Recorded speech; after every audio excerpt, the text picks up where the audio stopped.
আল্লাহর নবী মেরাজে গেলেন, রাতের সামান্য সময় আসলেন।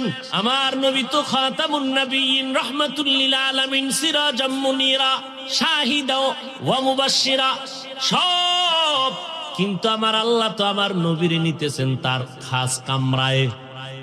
মোহব্বতের কথা হবে মুহাম্মদের সাথে আজ। এই জন্য আল্লাহর নবীরে মোহব্বতের শব্দ দিয়া ডাক দিছেন, আসেন আমার বান্দা, তাড়াতাড়ি আসেন। আমি আপনারে মোহব্বত করে বানাইছি, আমি আপনাকে সর্বোচ্চ মাকাম দান করছি।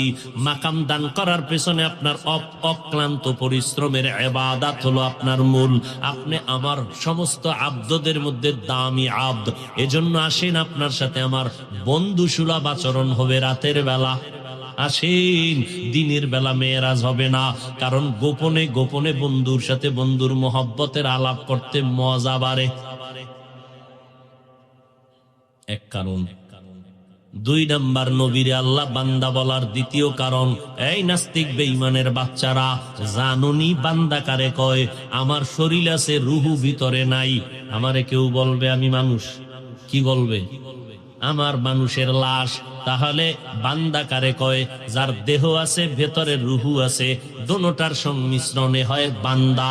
আল্লাহ বান্দা বলিয়া সমস্ত নাস্তিক বেঈমানের জুতা মাইরা বলিয়া দিলেন, এ বেঈমানের দল, আমার বান্দারে আমি মেরাজ করাইছি, মানি মুহাম্মদের রুহুটা আলাদা না, দেহটা আলাদা না, দুইটার সংমিশ্রণে যখন জিন্দা থাকে সে একজন বান্দা, সে মানুষ।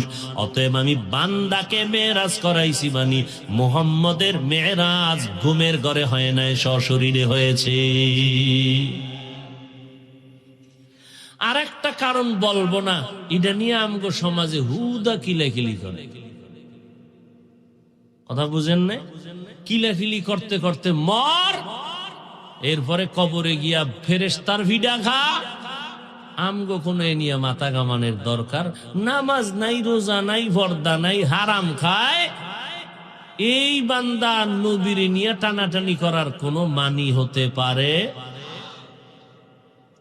আল্লাহর নবী মেরাজে গেলেন, রাতের সামান্য সময় আসলেন। আল্লাহ তাআলা আমার নবীরে 3টা হাদিয়া দিলেন। কয়টা? 3টা হাদিয়া দিলেন। এই একটা হাদিয়া হলো 50 ওয়াক্ত নামাজ। কয় না কা?